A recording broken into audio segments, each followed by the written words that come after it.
বাঁচলে গাজী মরলে শহীদ, এই কথাটাও আমরা এখনো শিখি নাই। আল্লাহু আকবার।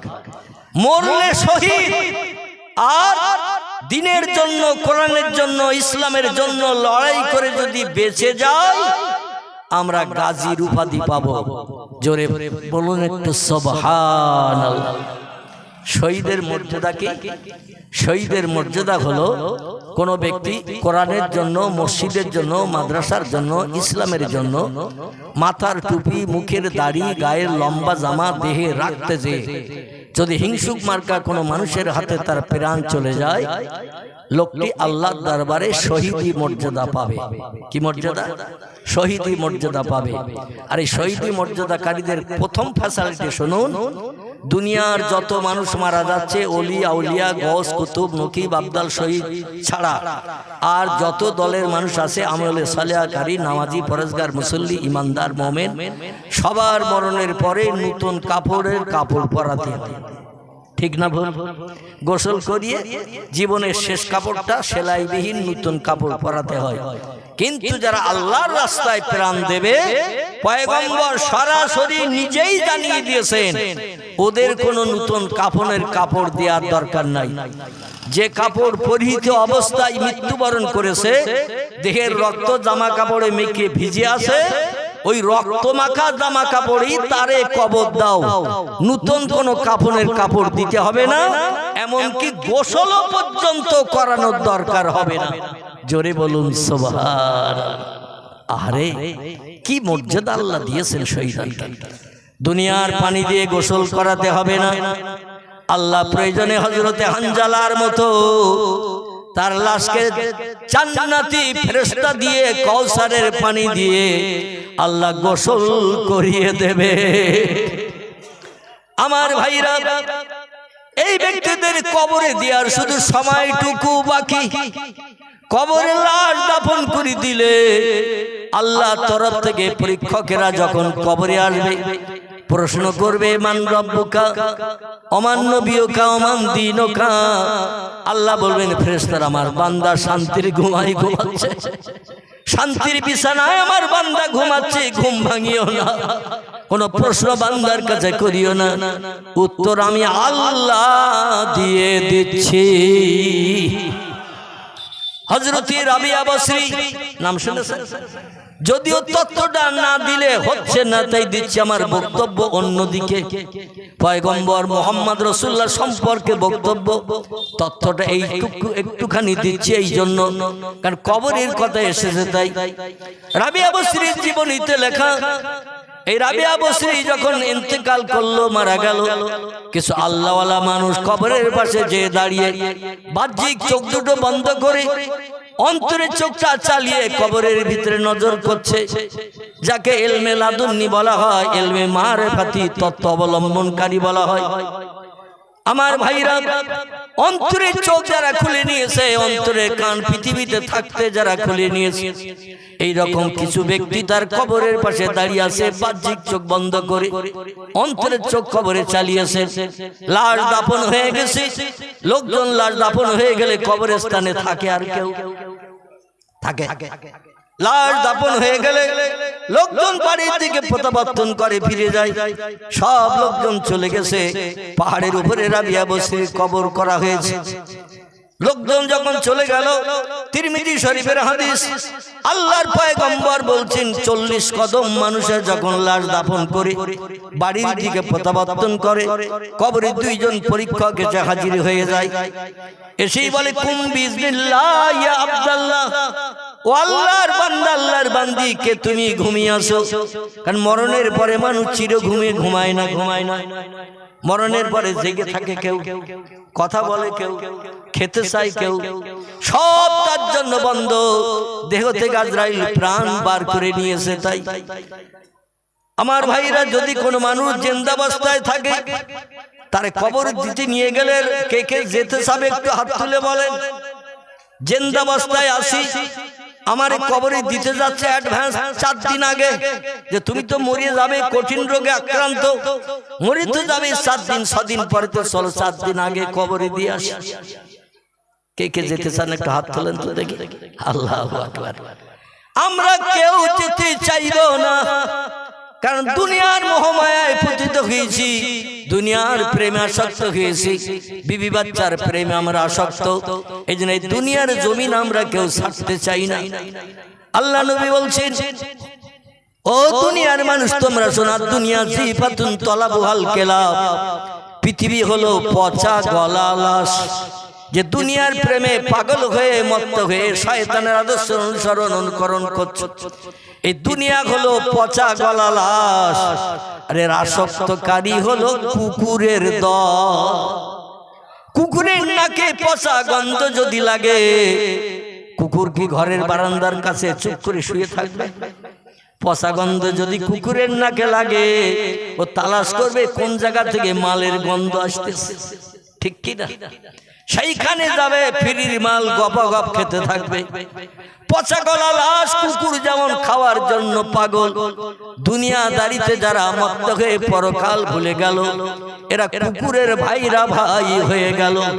জোরে বলুন একটু নাউজুবিল্লাহ। আল্লাহ পৃথিবীর প্রেম আমাদের হৃদয় থেকে যেন কম কম করতে করতে একেবারে জাররা পরিমাণ করে দেন। দুনিয়ায় বেঁচে থাকলে থাকতে হবে পৃথিবীতে এতটুকু, এর বেশি চিন্তা ভাবনা আমাদের মগজে যেন আল্লাহ না দেন। জোরে বলুন একটু আমিন। পরীক্ষক কবরে এসে বলছেন, কুম বিসমিল্লাহ ইয়া আব্দুল্লাহ, ও আল্লাহর বান্দে কবরে উঠে পড়ো, তোমার সারা জীবনের ফাইনাল পরীক্ষা নিতে এসেছি। রাবিয়ার দেহে আবার প্রাণ ভরে দেয়া হলো। আচ্ছা, একটা ছোট্ট প্রশ্ন আপনাদের কাছে করি, মরার পরে কবরে যখন কাপড়ের কাপড় পরিয়ে রেখে আসলো, বাঁশবাগানি কলার পাতা মাটি দিয়ে চাপা দিল, ওখানে আর কি জিন্দা হওয়া যাবে? জিন্দা হওয়া যাবে কি? আরে হ্যাঁ না যাহা বলবেন তো, আমি অধম তো আছি। যদি ভুল তথ্য দেন সংশোধন করবে ইনশাল্লাহ, আর সঠিক দিলে আলহামদুলিল্লাহ। তাহলে মুখ বুঝিয়ে থাকলে হবে না, তথ্য পাওয়া যাবে না।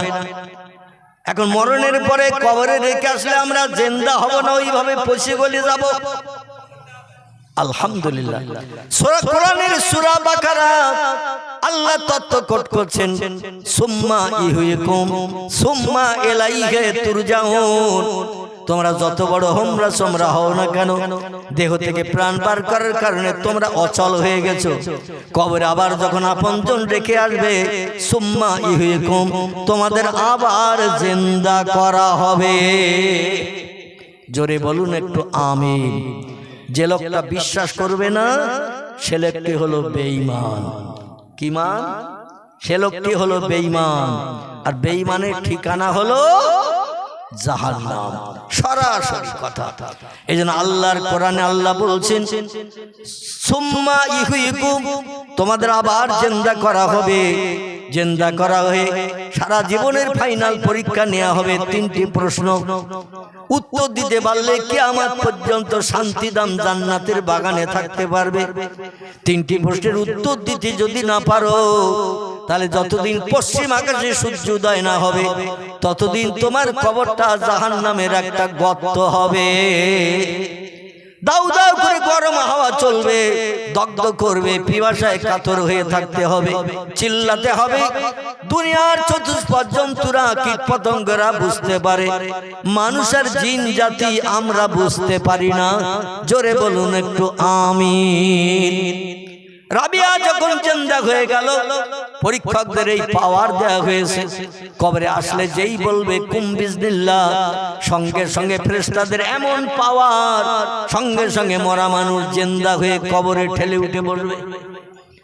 আমার ভাইরা, এই ঠেলে উঠে বসার পরে পরীক্ষকরা আবার প্রশ্ন করছে, মান রব্বুকা ওমান নবীকা ওমান দীনুকা। প্রতিদিন যে প্রশ্ন করে সেই প্রশ্ন রাবিয়ার কাছে শুরু করে দিয়েছে। রাবিয়া বলছেন, মান আনতা মাসমুকা ইয়া কি, তোমরা কারা, তোমাদের নাম পরিচয় কি আগে বলো। আচ্ছা, দুনিয়ার কোন দেশের মানুষ পরীক্ষকেরা প্রশ্ন করতে আসলে এমনটা জিজ্ঞাসা কেউ করেছে? দুনিয়ার কোন মানুষ এমন জিজ্ঞাসা কেউ করেনি, তোমরা কারা, তোমাদের পরিচয় কি, তোমাদের নাম কি। এই প্রশ্ন পৃথিবীর কোন দেশের মানুষ করেনি, একজন মানুষ করেছেন এই প্রশ্ন। তিনি হলেন ইরাকের বসরা নগরীর অধিবাসী, যার নাম রাবিয়া বসরি। জোরে বলুন একটু সুবহানাল্লাহ। পরীক্ষকেরা বলছে এ আবার কি সর্বনেশ, আমরা এসেছি প্রশ্ন করতে, শিক্ষক পরীক্ষক, আর উনি হলেন পরীক্ষার্থী। মাধ্যমিক চলছে না, মাধ্যমিক পরীক্ষা চলছে না, মাধ্যমিক পরীক্ষা চলছে। সরকারি তরফ থেকে প্রশ্নপত্র দেয়া হবে, প্রশ্নপত্র দেখে মগজ ধোলাই করে লিখতে হবে। ওখানে কেউ সাহায্য করতে পারবে, যেমন পড়ে আসবে তেমন লিখবে। এটাই হলো পরীক্ষার ফলাফল, প্রতিফল। রাবিয়া উল্টো প্রশ্ন করছেন, আমি প্রশ্নের তোমাদের উত্তর পরে দেব, আগে আমার প্রশ্নের উত্তর দাও, তোমরা কারা, তোমাদের নাম পরিচয় কি? ওরা বলছেন নাহনু মালাইকা, আমরা আল্লাহর ফেরেশতা। বলে মা ইসমুকি, নাম কি বলো? বলে ইসমি মুনকির, ইসমি নকির। আমাদের দুইজনের নাম, একজনের নাম মুনকির, একজনের নাম নকির। রাবিয়া বলছেন মা হালুকে, কি জন্য তোমরা এসেছো? মা আখবারুকে, কি খবর, কি জন্য এসেছো?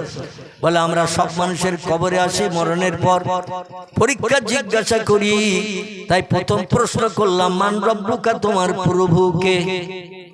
উত্তর দাও। সঠিক উত্তর যদি দিতে পারো আল্লাহু রাব্বি, তাহলে প্রথম প্রশ্নের উত্তর সঠিক হলো, পরীক্ষায় তুমি ফার্স্ট ক্লাস, ফার্স্ট হলে। উত্তর দাও। রাবিয়া বলছেন তোমরা এসেছো কোথা থেকে? বলে আমরা এসেছি আসমান থেকে। এলা সামা, আমরা আসমানের উপরে থাকি। আল্লাহ যখন হুকুম করেন আমরা ইসমে আজম পাঠ করে ডানা মেলে জমিনে নামি। জোরে বলুন একটু সুবহানাল্লাহ।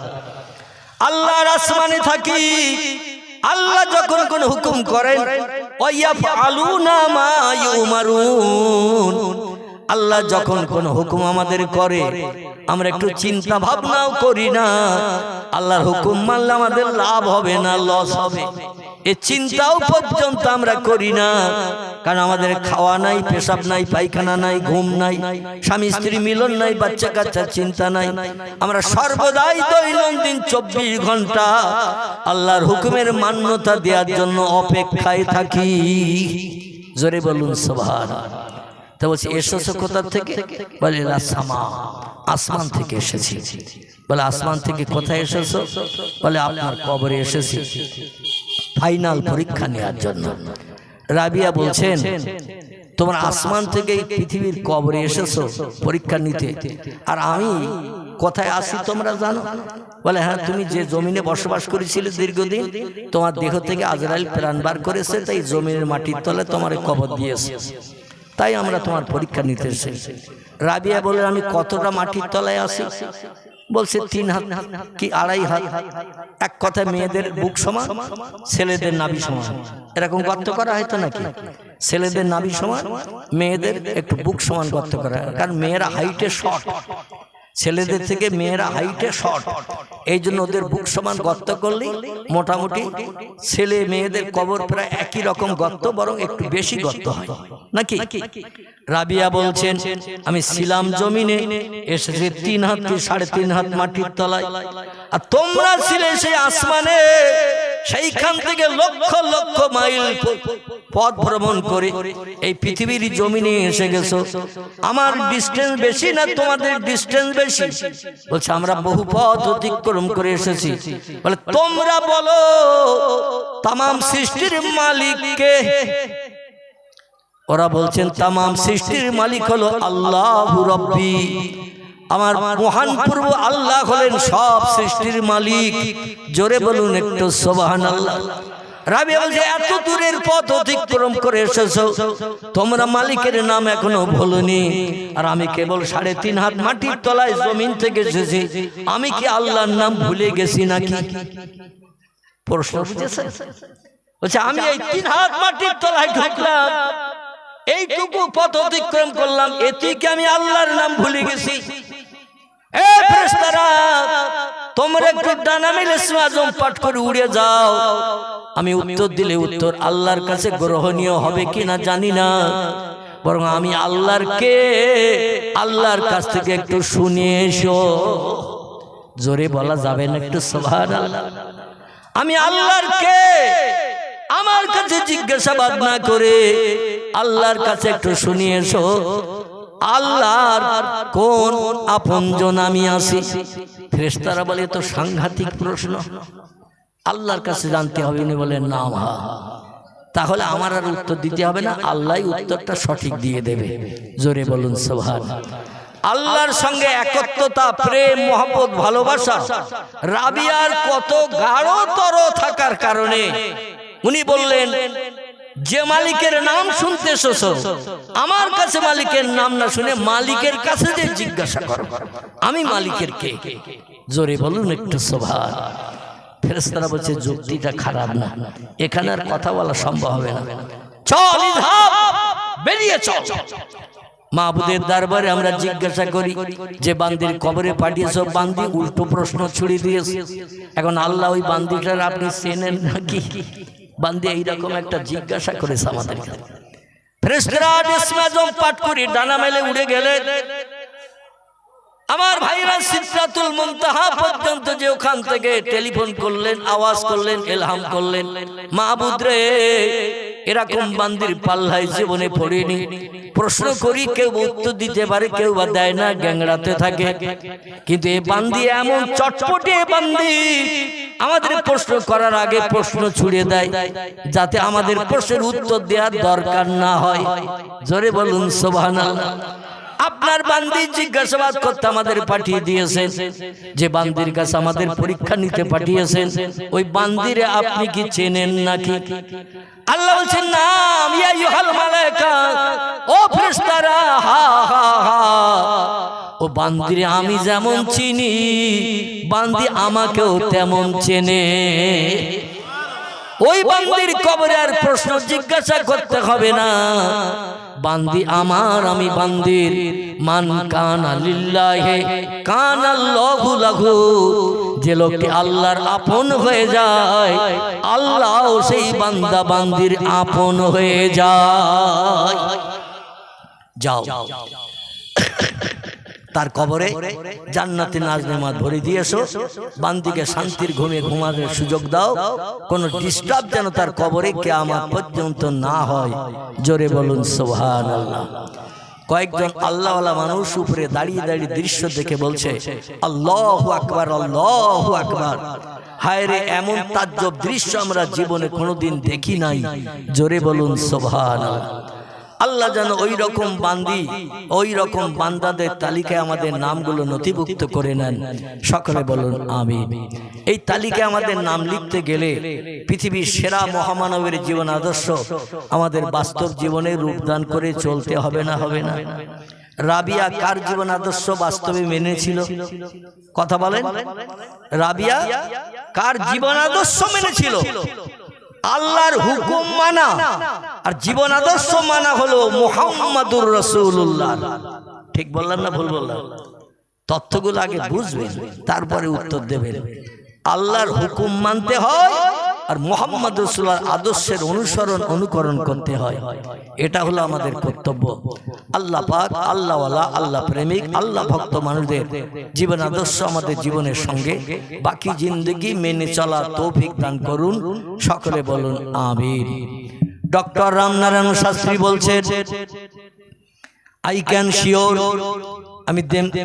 আমি নিশ্চিত রূপে বলতে পারি, দেম দ্যাট হিন্দুস্তান, এই ভারতবর্ষ হিন্দুস্তান উইল বিকাম ইসলামিতান, আবার একদিন ইসলামী রাষ্ট্রে পরিগণিত হবে।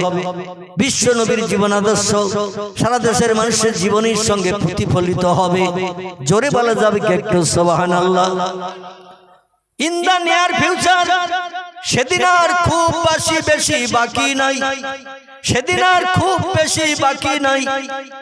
অদূর ভবিষ্যতে খুব তাড়াতাড়ি এই ভারতবর্ষের জমিনে বিশ্ব নবী মুহাম্মদ রাসূলুল্লাহ জীবন আদর্শ মানুষের জীবন চরিত্রের ভিতরে প্রতিফলিত হবে। কারণ পৃথিবীতে যদি কোনো শ্রেষ্ঠ ধর্ম থাকে, সে ধর্মটির নাম হলো ইসলাম। হিন্দু ধর্ম শ্রেষ্ঠ নয়, জৈন ধর্ম শ্রেষ্ঠ নয়, শিখ ধর্ম শ্রেষ্ঠ নয়, ইহুদি ধর্ম শ্রেষ্ঠ নয়, খ্রিস্টান ধর্ম শ্রেষ্ঠ নয়। কোল, ভিল, নাগা, খাসা, মুন্ডা, আর্য, অনার্য, আদিবাসী, সাঁওতালি থেকে শুরু করে যত ধর্ম পৃথিবীতে আছে, আল্লাহ বললেন ইন্নাদ-দীনা ইনদাল্লাহিল ইসলাম। জোরে বলুন একটু আল্লাহু আকবার। আল্লাহ বলছেন বর্তমান একবিংশ শতাব্দীর যুগে ৪৫০০ উপরে ধর্ম পৃথিবীতে বিদ্যমান। ধর্মীয় নিয়ম কানুন, আইন কানুন মানুষ মেনে চলে, ধর্মীয় নেতার জীবন আদর্শ ফলো করে চলার চেষ্টা করে। কিন্তু শোনো, পৃথিবীতে আমি আল্লাহ আমার সত্য কোরআনে তথ্য কোট করে দিলাম, দুনিয়ায় যত ধর্ম আছে সমস্ত ধর্মের ভিতরে ইসলাম হলো আমার কাছে সব থেকে বেশি প্রিয় এবং পছন্দনীয়। জোরে বলুন একটু সুবহানাল্লাহ। আল্লাহর অফুরন্ত রহমত, আমাদের কাঁদতে হয়নি, দুঃখ ভরা হৃদয় নিয়ে দোকানে হাত তুলে আল্লাহর কাছে দাবি করতে হয়নি। আল্লাহর দরবারে রাত জেগে জেগে তাহাজ্জুদের নামাজ আদায় করে কেঁদে কেঁদে চোখের পানিতে দাড়ি ভিজাতে হয়নি।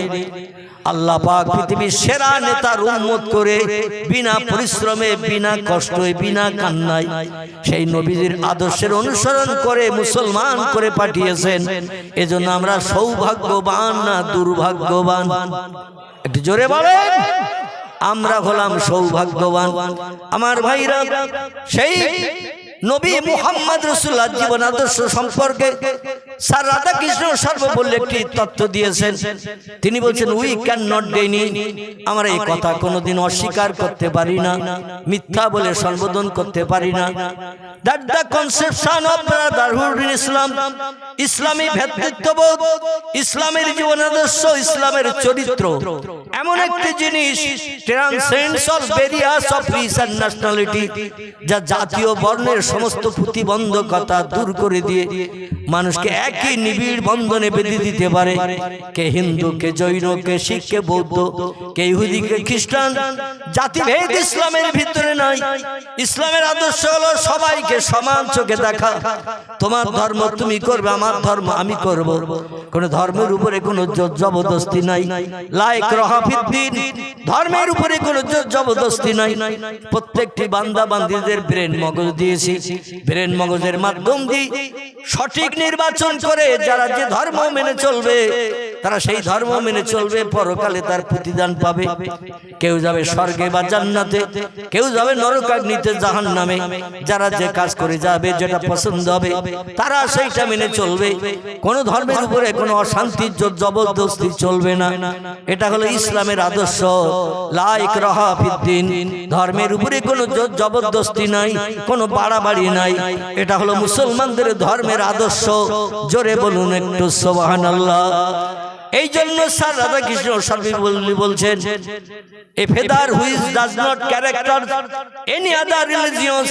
বর্তমান পৃথিবীতে ৪৫০০ উপরে ধর্ম বিদ্যমান, কিন্তু অধিকাংশ ধর্ম নিয়ে রিসার্চ করে গবেষণা করি আমি স্যার রাধাকৃষ্ণ সর্বপল্লী দেখেছি ইসলামের সমতুল্য আদর্শ, ইসলামের সমতুল্য চরিত্র এনি আদার রিলিজিয়স পৃথিবীর আর কোন ধর্মের ভিতরে খুঁজলে পাওয়া যাবে না। ইসলাম হলো সোনায় সোহাগা, সাদা কাপড় মার্কা। এই কাপড়ের গায়ে কোনো কলঙ্কের দাগ নাই। জোরে বলুন একটু সুবহানাল্লাহ। শুধু তাই নয়, ডক্টর মানবেন্দ্রনাথ রায় বলছেন, learning from the Muslim Europe became the leader of modern civilization. ও বিশ্ববাসী তোমরা শোনো, আমি অক্সফোর্ড বিশ্ববিদ্যালয় থেকে এমএ ফার্স্ট ক্লাস ডিগ্রি নিয়ে ভারতের কীর্তি সন্তান ভারতে ফিরে এসেছি। ভারতের রেকর্ড বুকে আমার নামটা লিপিবদ্ধ হয়েছে উচ্চ শিক্ষিতের তালিকায়। আমি একটি তথ্য জনগণকে না দিয়ে আর পাচ্ছি না।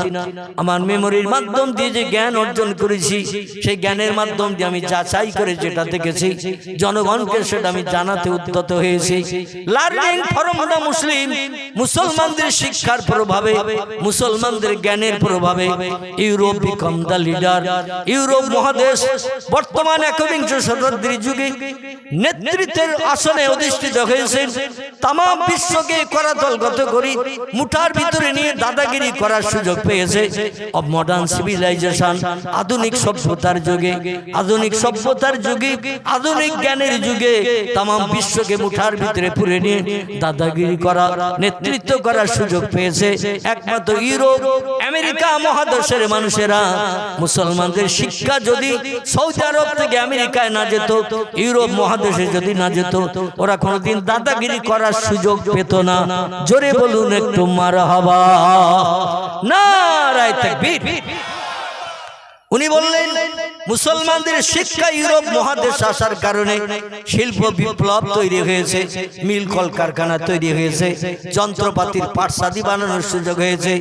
একমাত্র কোরআনের জ্ঞান আর পয়গম্বর মুহাম্মদ রাসূলুল্লাহর জ্ঞান। মুসলমানদের জ্ঞান হলো দুটি বিষয়, খুব ভালো করে শুনুন। মুসলমানদের জ্ঞান হলো দুটি বিষয়ের উপরে, একটির নাম হলো আল কোরআন, একটির নাম হলো আল হাদিস। কোরআন হলো আল্লাহর বাণী, হাদিস হলো পয়গম্বরের বাণী।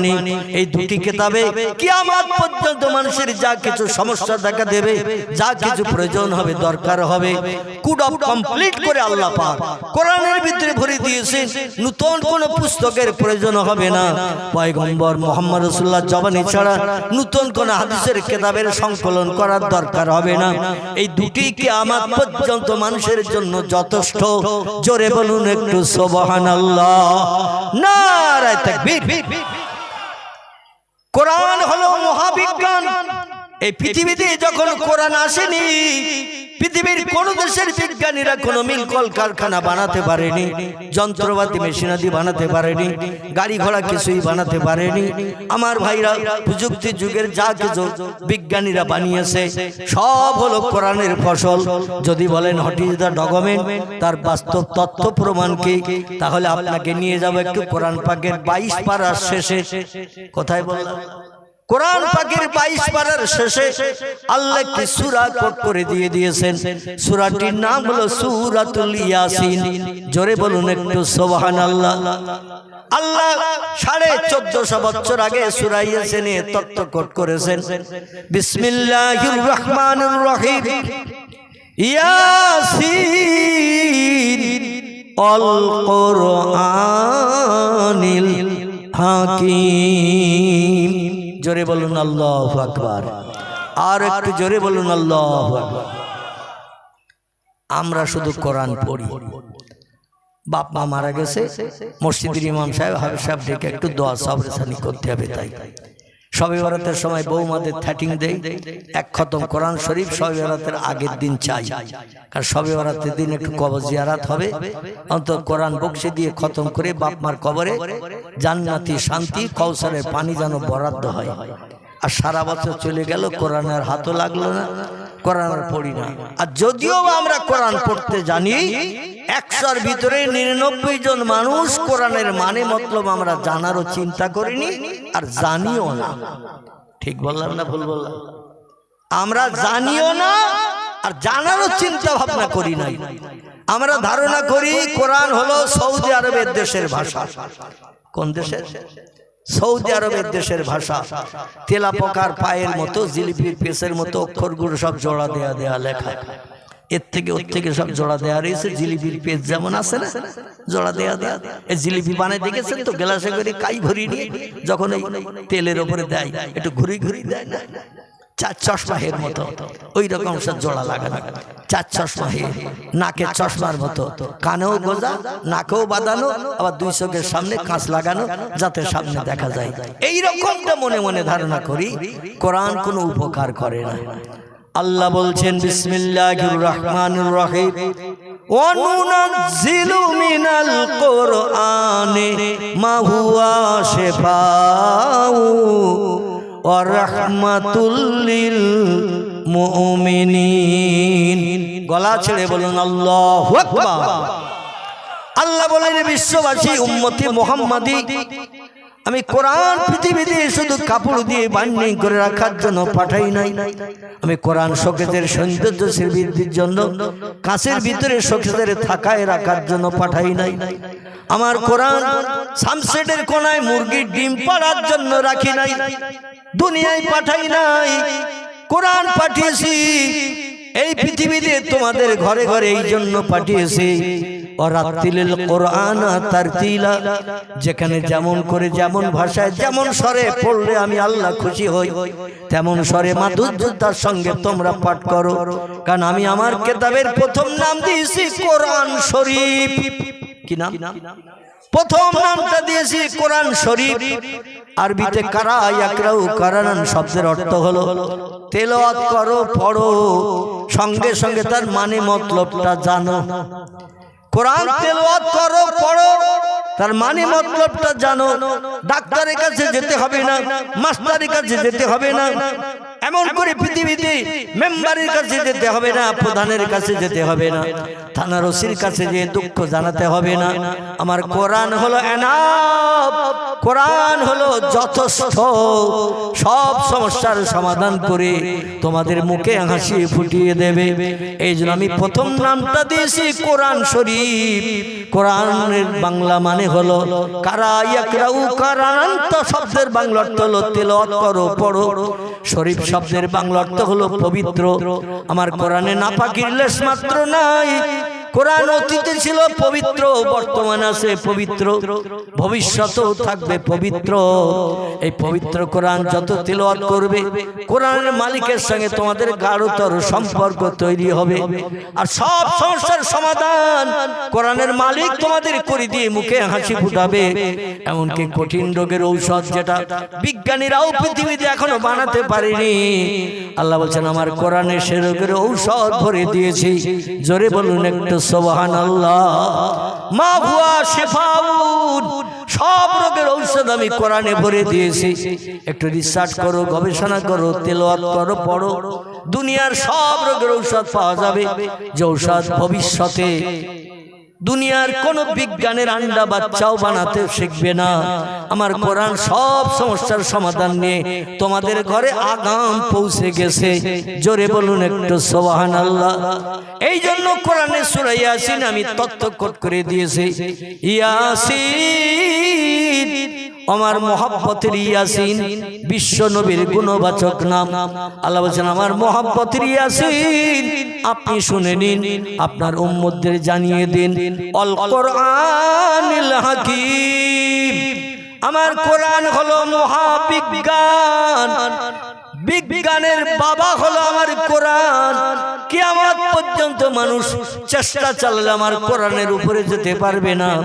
যা কিছুর প্রয়োজন হবে মানুষের, আমার কোরআন রিসার্চ করলে পেয়ে যাবে। এজন্য কোরআন ছাড়া কোনো উপায় মানুষের থাকবে না। জোরে বলুন একটু সুবহানাল্লাহ। ডক্টর মানবেন্দ্রনাথ রায় বলছেন সৌদি আরব থেকে কোরআন ইউরোপ মহাদেশ আসার কারণে, জাপান, জার্মানি, আমেরিকা আসার কারণে কোরআন রিসার্চ করে তারা শিল্প বিপ্লব করলো, মিল কলকারখানা বানালো, হাজারো যন্ত্রপাতির পার্টস বানালো, গাড়ি ঘোড়া বিভিন্ন মেশিন আদি তারা বানালো। কোরআন যদি সৌদি আরব থেকে ইউরোপ মহাদেশে না আসতো, মানুষ উন্নতির চরম শিখরে পৌঁছাতে পারত না। যন্ত্রপাতি মেশিন আদি বানিয়ে তামাম বিশ্বে সাপ্লাই করে কোটি কোটি টাকার মালিক হয়ে দাদাগিরি করার সুযোগ পেত না। জোরে বলুন একটু সুবহানাল্লাহ, নারায়ে তাকবীর। তবে বিশ্ববাসী শোনো, সেই কোরআনের মালিক আমি আল্লাহ। আমি আল্লাহ, আমার বাণী কোরআন। মনে মনে যেন ধারণা করিও না আমার সব জ্ঞান কোরআনের ভিতরে ভরা, নাউজুবিল্লাহ। এবং ধারণাটা যেন তোমরা করিও না আমার ব্রেন মগজের জ্ঞান কিছুটা কোরআনে ভরে দিয়ে তোমাদের ঘরে পাঠিয়েছি সফলতা অর্জনের জন্য, সমস্যা সমাধানের জন্য। কোরআনের জ্ঞান ছাড়া আরো বেশি জ্ঞান আমি কোরআনের মালিক আমার আছে। একটু জোরে বলুন নারায়ে তাকবীর। আমি মালিক, কোরআনের জ্ঞান ছাড়া আরো বেশি জ্ঞান আমি আল্লাহ আমার আছে। তোমাদের যে জ্ঞানের প্রয়োজন সেই জ্ঞানের কথাগুলো কোরআনে ভরে দিয়েছে। আল্লাহ কোরআনেও তথ্যকট করে দিয়ে দিচ্ছেন, ওমা উতিতুম মিনাল ইলমি ইল্লা কালিলা। ও বিশ্ববাসী তোমরা শুনে নাও, রিসার্চ করে গবেষণা করে যত মিল কলকারখানা বানিয়েছো, যন্ত্রপাতি বানিয়েছো, পাটসাদি বানিয়েছো, গাড়ি বাড়ি বানিয়েছো, এমন করে এরোপ্লেন বানিয়েছো, রকেট বানিয়েছো, স্কুটর বানিয়েছো, হেলিকপ্টার বানিয়েছো, পাতাল রেল বানিয়েছো, সাগরের পানিতে চলার জন্য জলজাহাজ বানিয়েছো, যা কিছু বানিয়েছো সব আমার কোরআনের ফসল। আর যে জ্ঞানের মাধ্যম দিয়ে এগুলো তোমরা বানিয়েছো, এই জ্ঞান কিন্তু শেষ নয়। ওমা উতিতুম মিনাল ইলমি, তোমাদের মগজে যে জ্ঞান দিয়েছি, ইল্লা কালিলা, আমি আল্লাহ আমার জ্ঞানের কাছে তোমাদের জ্ঞান সামান্যতম। জোরে বলুন একটু সুবহানাল্লাহ। বেশি জ্ঞান আমি দিই নাই, বেশি জ্ঞান তোমাদের দিই নাই, সামান্য একটুখানি জ্ঞান দিয়েছি। ওই জ্ঞান নিয়ে তোমরা বাড়িয়ে ছাড়িয়ে যাচাই করে, বাড়িয়ে ছাড়িয়ে রিসার্চ করে গবেষণা করে অনেক কিছু বানিয়েছো, কিন্তু এরপরও বাড়তি জ্ঞান আমি আল্লাহ আমার হাতে আছে। এটা বিশ্বাস করেন তো? বিশ্বাস করেন তো নাকি? আল্লাহ বলছেন এর চেয়েও বেশি জ্ঞান আমি আল্লাহ আমার হাতে আছে। তাফসীরে বিজিলালিল কোরআন নামক একটি তাফসীরের কিতাব, লেখকের নাম আল্লামা কুতুব রাহমাতুল্লাহ আলাইহি, তিনি তাফসীরের কিতাবে লিপিবদ্ধ করেছেন। ও দুনিয়ার মানুষেরা তোমরা শোনো, আল্লাহ পাক রব্বুল আলামিন সব থেকে জ্ঞানের অধিক জ্ঞান এই পৃথিবীতে আসমান জমিনে চন্দ্র সূর্য গ্রহ নক্ষত্র সাগর সলিল পাহাড় পর্বত ফেরেশতা কুল থেকে শুরু করে জিন ইনসান কীট পতঙ্গ জান্নাতের হুর গেলেমান থেকে শুরু করে তাফসীর কারকেরা তাফসীরে লিখেছেন সব থেকে শ্রেষ্ঠ জ্ঞান হলো আল্লাহ সুবহানাহু তাআলা। জোরে বলুন একটু সুবহানাল্লাহ। সব থেকে সেরা জ্ঞানী কে? কথা বলে। সব থেকে সেরা জ্ঞানী হলেন আল্লাহ সুবহানাহু তাআলা। আল্লাহর উপরে জ্ঞান আর কারো আছে? কেমন আল্লাহর উপরে জ্ঞান কারো নাই? আমি পরবর্তীতে তত্ত্ব দিলে মগজ সাফ হবে ইনশাআল্লাহ। আমার ভাইরা, তবে প্রথম তত্ত্বটি শুনে নিন। তাফসীর কারকেরা লিখেছেন সব থেকে সেরা জ্ঞানী হলো আল্লাহ। আল্লাহর উপরে জ্ঞানী আর কেউ নাই। আল্লাহর পরের স্টেজের জ্ঞান এই তামাম পৃথিবীতে একদল মানুষের আছে, তারা হলো নবী আম্বিয়ার দল। কি নাম বললাম? খুব ভালো করে মুখস্থ করেন। সব থেকে সেরা জ্ঞানী হলেন আল্লাহ। দুই নম্বরে আল্লাহর পরের জ্ঞানী হলেন নবী আম্বিয়ার দলেরা। তিন নম্বরের জ্ঞানী হলো নবীদের সঙ্গী সাথী যারা ছিল, যাদের আরবি ভাষায় বলা হয় সাহাবীরা। কি বলা হয়? সাহাবীরা। তিন নম্বরের জ্ঞানী হলো সাহাবীরা। চার নম্বরের জ্ঞানী হলো ইমাম সাহেবেরা, যারা কোরআন হাদিস রিসার্চ করে নিত্য নতুন ফতোয়া পুস্তকের পৃষ্ঠা লিপিবদ্ধ করে দিয়েছেন, মানুষ যাতে সোজা সড়ক রাস্তায় চলতে সুবিধা পায়। এরা হলো ইমামের দল। লক্ষ লক্ষ হাদিস যাদের মেমোরিতে জমা, পূর্ণ কোরআন যাদের মেমোরিতে জমা, এই কোরআন হাদিস রিসার্চ করে লক্ষ লক্ষ ফতোয়া লিপিবদ্ধ করেছেন যারা, এরা হলো ইমামের দল। এদের জ্ঞান হলো সাহাবীদের পরের স্টেজ। ইমামদের পরের স্টেজের দল হলো ওলি আউলিয়ারা। কারা বলা? ইমামের পরের দলের জ্ঞানী হলো ওলি আউলিয়ার দল। ওলি আউলিয়াদের পরের স্টেজের জ্ঞানী হলো আলেম ওলামার দল।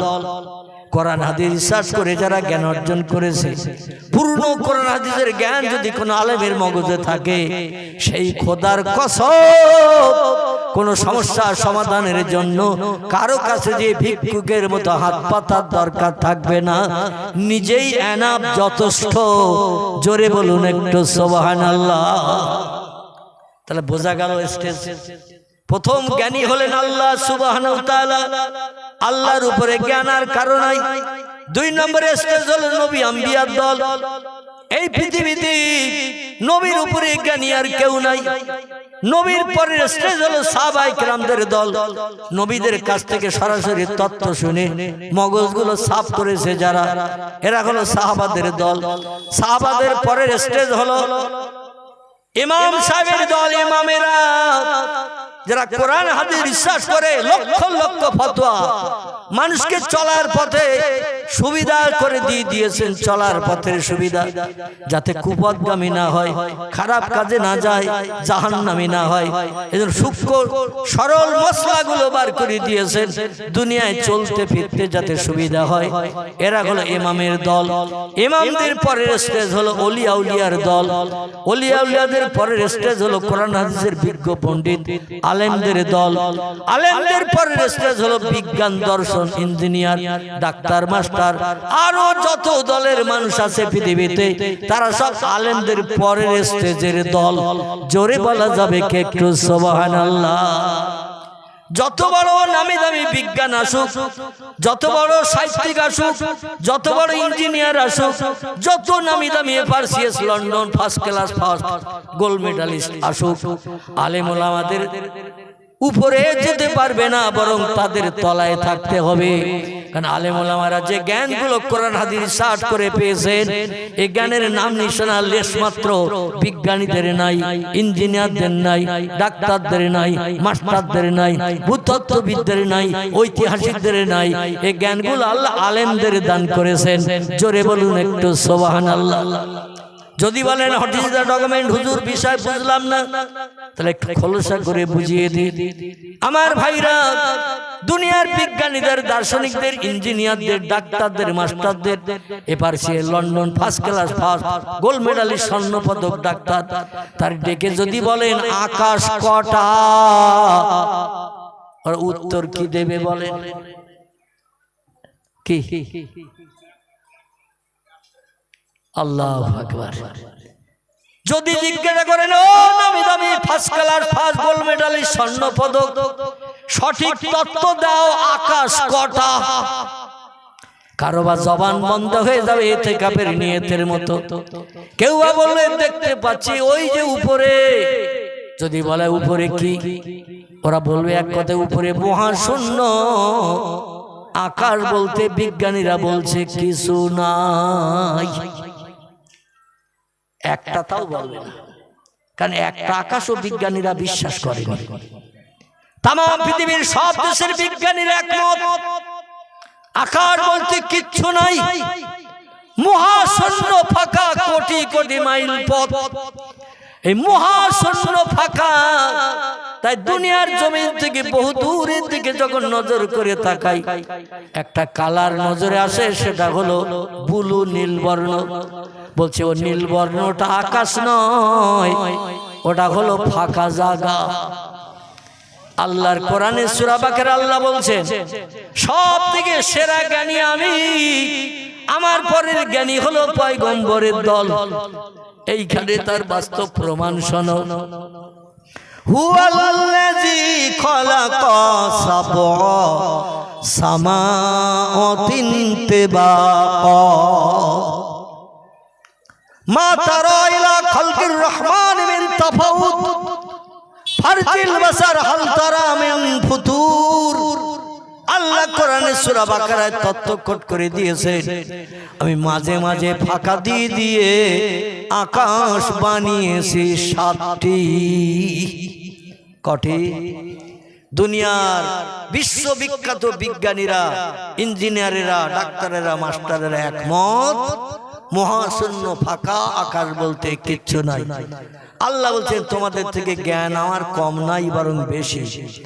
আর যা কিছু দেখছো সব বানিয়েছি আমি। এই জন্য কোনটা কোথায় কিভাবে রেখেছি সে তত্ত্ব কোরআনে ভরে দিয়েছি আমি।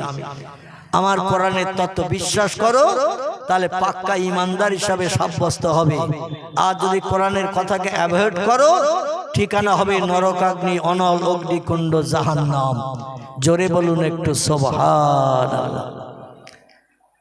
আমার ভাইরা, আল্লাহ বলছেন আমি আকাশ বানিয়েছি 7টি, তবে গায়ে গায়ে নয়। ব্যাখ্যাকারীরা তাফসীরের কিতাবে লিখেছেন এই পৃথিবীর জমিন থেকে নীল আকাশ যতটা ফাঁকা, এক একটা আকাশ ততটা পুরু, তার উপরে আবার ততটা ফাঁকা, তার উপরে আবার একটা আকাশ, সে আকাশটা আবার ততটা পুরু।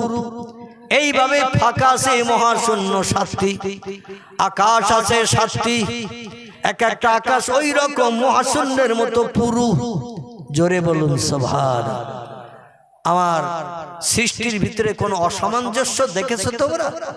মা তারা ইলা খালকির রহমান, তোমাদের প্রভু যেগুলো বানিয়ে তোমাদের চোখে দেখিয়েছে, এই সৃষ্টির ভিতরে কোনো অসামঞ্জস্য, কোনো অনৈপুণ্য দেখেছো? জীবনে কোনোদিন দেখতে পাবে না। বরং যা কিছু বানিয়েছি অতীত থেকে ভবিষ্যৎ সব সময় একই থাকবে। জোরে বলুন একটু সুবহানাল্লাহ, আর একটু জোরে বলুন সুবহানাল্লাহ। আল্লাহ বলছেন, ও বান্দারা, তোমরা পৃথিবীর দৃশ্য দেখে যা কিছু তথ্য মানুষের মগজে ঢোকাও, অধিকাংশ তথ্যগুলো সব মিথ্যায় ভরা। আর কোরআনের একটা তথ্য মিথ্যা বিশ্বাস করলে বিজ্ঞানীর পরিকল্পনায় তোমরা হয়ে যাবে বেঈমান, ঠিকানা হবে জাহান্নাম। আল্লাহ নবী তে হাদিস শরীফে জানিয়েছেন, বাদিরু বিল আমালি ফিতানান কাকিতাইল লাইলি মুসলিমুন ওয়া ইসবিহুর রাজুলু মুমিনান ওয়া ইমসি কাফিরান ওয়া ইমসি মুমিনান ওয়া ইসবিহু কাফিরান ওয়া ইয়াবু দীনাহু বিআরাদিন মিনাদ দুনিয়া। রাওয়াহু মুসলিম। জোরে বলুন একটু আল্লাহু আকবার। খুব সংক্ষেপ করে বলি, আল্লাহ নবী বলছেন, আগামী ভবিষ্যৎ প্রজন্ম এই পৃথিবী যখন শেষ পর্যায়ে চলে যাবে, মানুষের আমলগুলো সব হিংসা বিদ্বেষ মারামারি কাটাকাটি অশান্তিতে ভরে যাবে। দিনের বেলা মানুষ রাস্তায় চলবে রাতের মতো, রাতের বেলা চলবে ঘন ঘটা অন্ধকার অমাবস্যা রাতের মতো। কোনটা ন্যায় কোনটা অন্যায়, কোনটা ভালো কোনটা মন্দ, কোনটা সত্য কোনটা মিথ্যা, এ যাচাই মানুষ সেদিন করার সময় পাবে না। সেদিন এমন একটা পর্যায়ে আমার উম্মতরা পতিত হবে,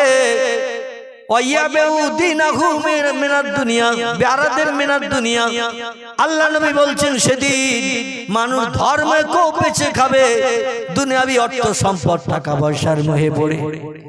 আল্লাহ নবী বলছেন, ইসবিহুর রাজুলু মুমিনান, একটা মুসলমান সকালবেলা কলেমা পড়ে ঈমান এনে মুসলমান হবে, ওয়া ইউমসি কাফিরান, সন্ধ্যাবেলা এমন কাজ করবে এমন কথা বলবে ঈমানের লেশমাত্র তার দেহে থাকবে না, লোকটা কাফেরে পরিগণিত হয়ে যাবে। ওয়া ইউমসি মুমিনান, সন্ধ্যাবেলা এরকম ভালো ভালো মজলিসে বসে কলেমা পড়ে তওবা করে মুসলমান হবে। ওয়াইসবিহু কাফিরান, সকালবেলা ঘুম থেকে উঠে জবানে এমন কথা বলবে এমন মন্তব্য করবে ঈমান হাওয়ায় উড়ে বেরিয়ে যাবে, লোকটা কাফের হিসাবে বিবেচিত হবে। সেদিন মানুষেরা ধর্মে কেউ বেঁচে খাবে দুনিয়াবি অর্থ সম্পদের মোহে পড়ে। সেদিনটা আমার উম্মতের জন্য সামনে আসছে। জোরে বলুন একটু নাউজুবিল্লাহ।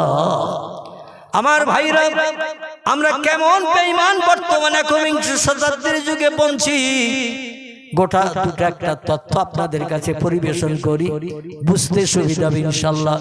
একটু মোহাব্বতের সঙ্গে কলেমার জিকির, লা ইলাহা ইল্লাল্লাহ, লা ইলাহা, লা ইলাহা ইল্লাল্লাহ মুহাম্মাদুর রাসূলুল্লাহ। কলেমা সঙ্গের সাথী, কলেমা সঙ্গের সাথী, কলেমা হবে গোরের বাতি, তাই পড়ো কলেমা দিবারাতি, কলেমা ছাড়া নাই কো গতি, বলো লা ইলাহা ইল্লাল্লাহ, লা ইলাহা, লা ইলাহা ইল্লাল্লাহ মুহাম্মাদুর রাসূলুল্লাহ। বিজ্ঞানীরা হাজারো ডিগ্রি অর্জন করলো, হাজারো জ্ঞানে জ্ঞানান্বিত হলো, বাংলা ইংরেজি উর্দু হিন্দি ফার্সি নাগরি ফলি গুজরাটি মারাঠি কোল ভিল নাগা খাসা মুন্ডা জাতিদের ভাষা আলাদা, সব ভাষা তুমি রপ্ত করতে শিখলো, তোমার জ্ঞান কোরআন হাদিসের বিজ্ঞ পণ্ডিতদের থেকে কম। জোরে বলুন সুবহানাল্লাহ। কেন কম? আসুন এবার আপনাদের নিয়ে চলে যায় একটু কোরআন শরীফের 27 পারায়। কোথায়? কোরআন পাকের 27 পারায় চলুন একটু যাই। এই 27 পারা আল্লাহ একটি সূরা কোট করেছেন 1450 বছর আগে। সূরাটির নাম হলো সূরাতুর রহমান। কি নাম বললাম? সূরায়ে রহমান। আর রহমানু আল্লামাল কোরআন খলাকাল ইনসান আল্লামাহুল বায়ান আশ-শামসু ওয়াল কমারু বিহুসবান ওয়ান নাজমু ওয়াশ-শাজারু ইয়াসজুদান। জোরে বলুন আল্লাহু আকবার। যেটা পড়লাম আছে না নাই? এই যে আয়াত পড়লাম কোরআনে আছে না নাই? না আমার দাদা দাদা বলেছে তাই পড়েছি, আমার দাদিমা বলেছে তাই মুখস্থ করেছি। কোরআন শরীফের সূরা রহমান যে কোনো জায়গা থেকে কোরআন আলগা করবেন, এর তথ্যটা আছে না নাই? আছে। কিন্তু দুর্ভাগ্য, বর্তমান প্রযুক্তি যুগের জ্ঞানের যুগে নবী বলছেন সকালে কলেমা পড়ে তওবা পড়ে ঈমান আলা হয়, সন্ধ্যাবেলা এমন কথা বলবে এমন কাজ করবে সে বেঈমান হয়ে যাবে। সন্ধ্যাবেলা ভালো ভালো মজলিসে বসবে, তওবা পড়বে, কলেমা পড়বে, ঈমান আলা হবে, সকালবেলা ঘুম থেকে উঠবে সঙ্গে সঙ্গে লোকটা এমন কথা বলবে এমন কাজ করবে সে বেঈমান হয়ে যাবে। আর বেঈমানের ঠিকানা হলো জাহান্নাম। এতে কারো সন্দেহ আছে? আছে কারো? নাই। আল্লাহু আকবার। আল্লাহ সূরা রহমানের প্রথম রুকুর ভিতরে তত্ত্ব কোট করে দিয়ে বলছেন ওয়াশ-শামসু ওয়াল কামারু বিহুসবান। খুব ভালো করে শুনুন। আল্লাহ কোরআনে বলছেন চন্দ্র আর সূর্য হলো ঘূর্ণয়মান। ওয়াশ-শামসু ওয়াল কামারু বিহুসবান। চন্দ্র আর সূর্য হলো ঘূর্ণয়মান। বর্তমান পৃথিবীতে 256টির মতো দেশ বিদ্যমান। সব দেশে বিজ্ঞানীদের লেখা পুস্তক আদি ছেলে মেয়েদের পড়ানো হয়। দুনিয়ার অধিকাংশ দেশের ভূগোল বইতে লেখা হয়েছে পৃথিবী লাট্টুর মতো ঘুরছে, চন্দ্র সূর্য স্থির। আমি আপনি যদি ভূগোল বই পড়ে ওই বিশ্বাসটা হৃদয়ে স্থাপন করি, সেই খোদার কসম সঙ্গে সঙ্গে আমাকে বেঈমান ছাড়া আর কিছু বলে ডাকা হবে না। আল্লাহর তরফ থেকে ডাকা হবে বেঈমানের দল। সত্য কোরআন পাঠানো সত্য, আমার কোরআনকে অ্যাভয়েড করলি, কোরআনকে পিছনে ফেলে দিলি, কোরআনকে পায়ের তলায় মারিয়ে দিয়ে দুনিয়ার কম জ্ঞানীদের তত্ত্ব নিয়ে বিশ্বাস করে আমার কোরআনকে দূরে ছুড়ে দিয়ে দিলি। ও বান্দা বান্দিরা, তোদের ঠিকানা হবে অনলগ্নি কুণ্ড জাহান্নাম। অহম ফিহা খালিদুন। যুগ যুগ ধরে সেখানে দগ্ধ হতে হবে, পুড়তে হবে। লা ইয়ামুতু ওয়ালা ইয়াখরুজ ফিহা। মরণ জাহান্নামের আগুনে পুড়লে কোনোদিন কারো হবে না। কোনো বন্ধু এসে বাইরে বার করে আপনার মুখে হাসি ফুটাবে না। আমার ভাইরা, জনম জনম ধরে কোটি কোটি বছর ধরে সেখানে দগ্ধ হতে হবে। দগ্ধের কোনো শেষ সীমা নাই। জোরে বলুন একটু নাউজুবিল্লাহ। আল্লাহ বলছেন চন্দ্র আর সূর্য হলো ঘূর্ণয়মান, পৃথিবী হলো স্থির। অল জিবালু আওতাদান। আল্লাহ কোরআনে সূরায় কোট করে দিয়েছেন পৃথিবীকে আমি স্থির করে রাখার জন্য। ঘোড়া তো দূরে থাক, লাট্টুর মতো পনপন করে পৃথিবী ঘুরছে, এটা বিজ্ঞানীদের ধারণা তত্ত্ব ভূগোল বইতে। কিন্তু আল্লাহ বলছেন পৃথিবী যাতে না নড়ে, চিৎকার না হয়, এই জন্য আমি পাহাড়গুলোকে দিয়ে পেরেক ছেঁটে রেখে দিয়েছি। দুটো তক্তা উপরে করে দিয়ে যদি 4 ইঞ্চি পেরেক গোটা 4 মারা হয়, একটা তক্তা টানলে আর একটা আসবে না, আসবে না। কথা বলে, যখন একটা তক্তা টানা হবে তলায় যে আরেকখান আছে 1 ইঞ্চি, দুটো তক্তা 2 ইঞ্চি পুরু। এই 2 ইঞ্চি পুরু তক্তায় যদি 4 ইঞ্চি পেরেক ছাটা হয় গোটা 4, একটা তক্তা টানলে আর একটা আসবে না, ও থাকবে চুপ করে। একজন ভাই আগে বলেছে আসবে না, আসলে বসে আছে এখানে, মন রয়েছে বাড়িতে, যার কারণে প্রশ্নের উত্তর না বুঝলে কিন্তু সঠিক দেওয়া সম্ভব হবে না। 4 ইঞ্চি পেরেক যদি গোটা পাশে 2 ইঞ্চি তক্তার উপরে মারা হয়, এফোর্ড ওপর করে দেওয়া হয়, একটা টানলে আর একটা তক্তা আসবে না? আসবে না? আসবে। কারণ দুটো একসঙ্গে পেরেক মেরে অ্যাডজাস্ট করা হয়েছে, অ্যাটাচ করা হয়েছে। আল্লাহ বলছেন, শোনো, দুনিয়া ঘোরা তো দূরে থাক, নড়াচড়া করা তো দূরে থাক, তবে আমি আল্লাহ যখন জমিনের তলায় ভূকম্পন সৃষ্টি করি, তখন পৃথিবীর জমিন থরথর করে কাঁপে। পৃথিবীর জমিন তখন একটু চিৎকার হয়, যেমন 2004 সালের সুনামি হয়েছিল, আপনারা অনেকে দেখেছিলেন, খবরের কাগজে পড়েছিলেন। 2004 সালের সুনামি, পৃথিবীর 13টা দেশে সাগরের পানি উতলিয়ে এসেছিল, মানুষ মারা গিয়েছিল 4.5 লক্ষের উপরে। কতটা? 4.5 লক্ষের উপরে মানুষ পানির তলায় নাকানি সুবানি খেয়ে মরে গিয়েছিল। পানি জমিনের উপরে এসে উঁচু হয়েছিল 55 ফুট। কত? আচ্ছা, একতলা ঘর কত উঁচু বলে? একটা তত্ত্ব দেন, 1 ফুট কম বেশি হবে তো? আমার ভাই বলছেন 30 ফুট। তো 30 ফুট কি একতলা ঘর হয়? 10-12 ফুট। এটা সঠিক কিনা? 1 ফুট কম বেশি হতে পারে। ঘরের ভিতরে দাঁড়ালে যেন ফ্যান পাকা মাথায় না লাগে, এইরকম উঁচু হলেই আনা, ঠিক কিনা? আবার যদি ঘরের ভিতরে একটা খাট দেওয়া হয়, খাটে দাঁড়ালে যেন ফ্যান পাকাটা মাথায় না লাগে, পন পন করে ঘোরার সময়। যদি মাথায় না লাগে, ছাদ যা উঁচু করা হয়েছে ওইটাই যথেষ্ট। তো 10-12 ফুটের উপরে হয় না। তো পানি সাগর থেকে উতলে আসলো দুধের হাঁড়ির দুধের মতো।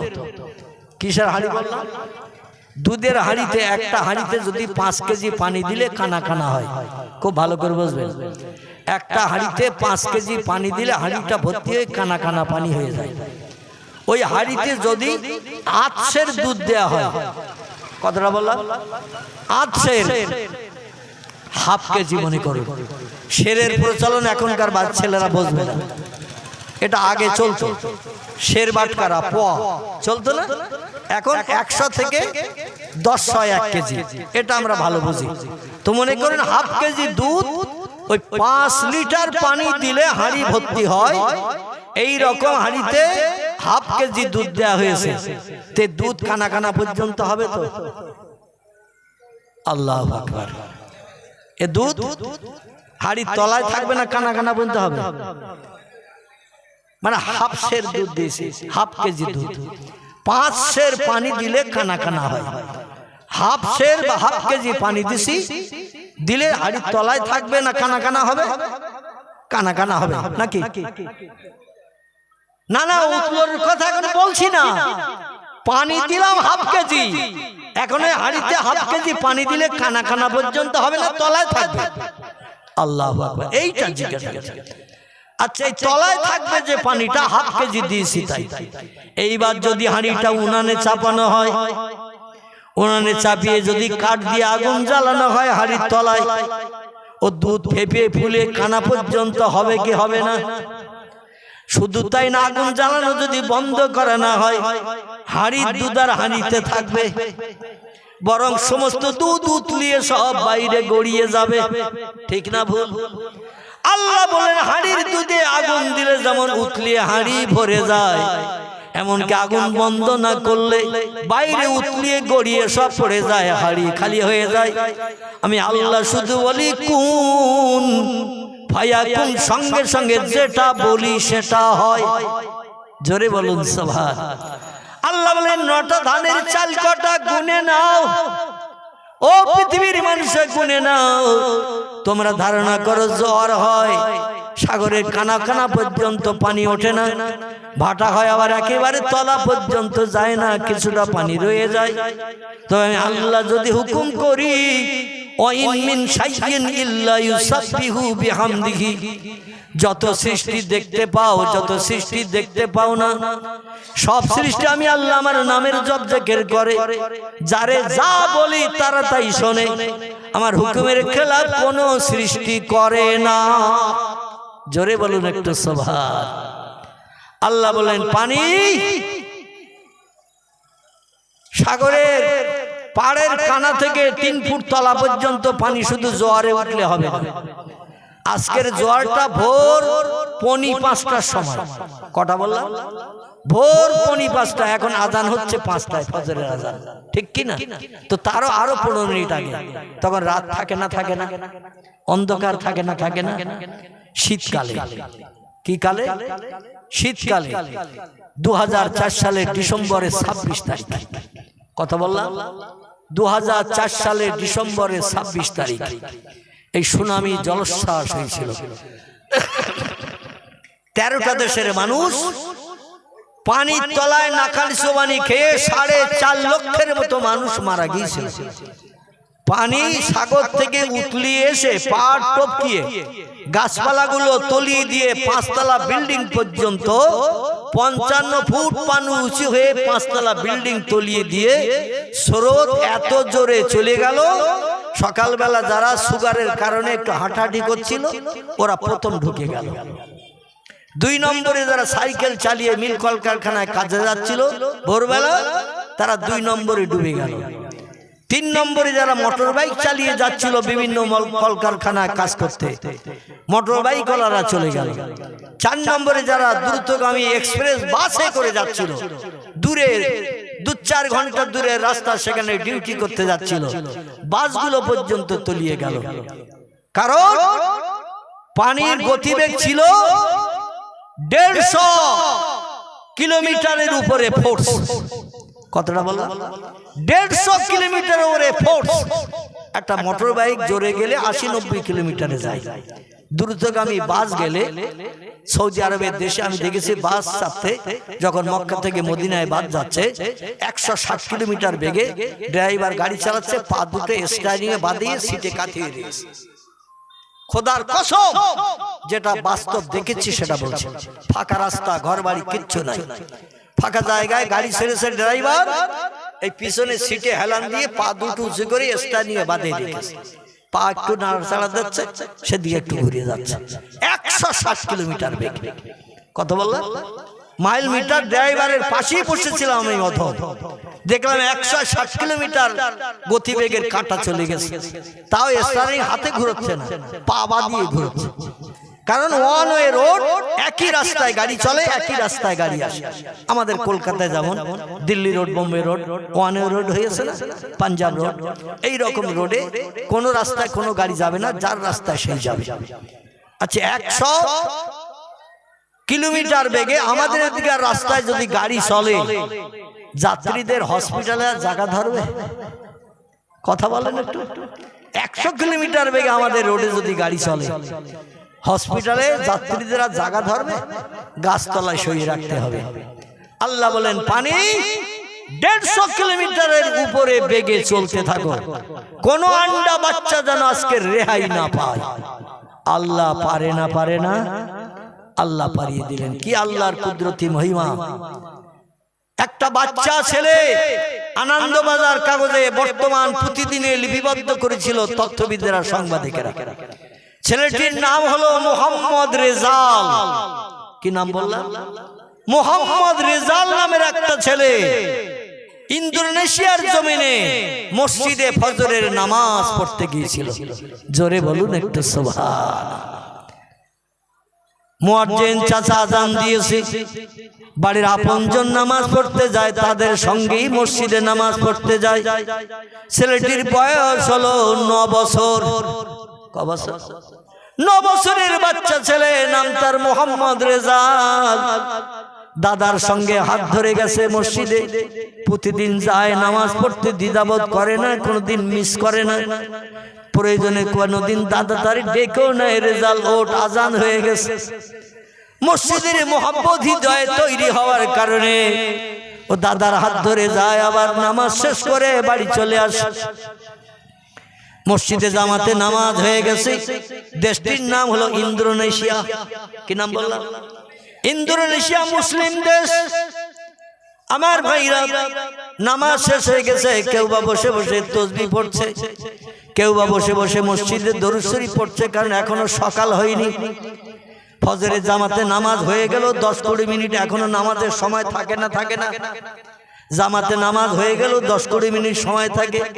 এখন অধিকাংশ মসজিদে কত সময় বাকি এটাও বলে দিচ্ছে অনেক মসজিদে। এ বলে না, এদিকে বোধহয় বলে না।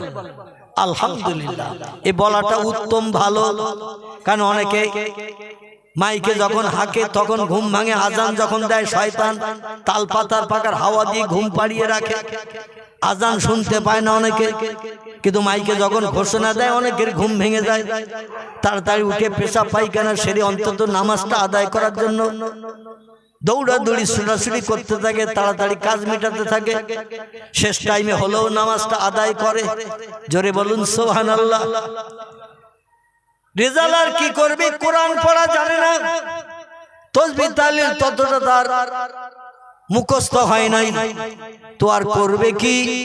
কেউ কোরআন পড়ছে, কেউ তাসবিহ পাঠ করছে, কেউ দরুদ শরীফ পাঠ করছে, কেউ জিকির আজকার করছে। রেজাল্ট বলে 9 বছরের বাচ্চা ছেলে, আমি আর কি করব। তো আজকের তো জুমার দিন, শুক্রবারের দিন। কিসের দিন?